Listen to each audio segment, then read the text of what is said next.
Sakal Gunarnavasha Vande Guru Sri Charanaravindan.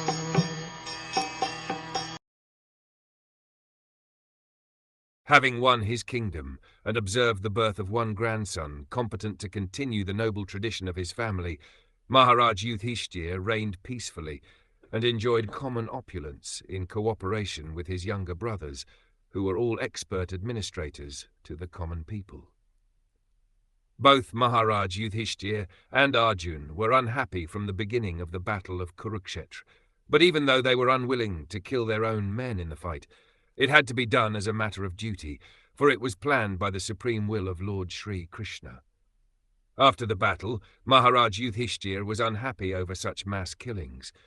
Practically there was none to continue the Kuru dynasty after them, the Pandavas. The only remaining hope was the child in the womb of his daughter-in-law, Uttara, and he was also attacked by Ashvathama, but by the grace of the Lord the child was saved.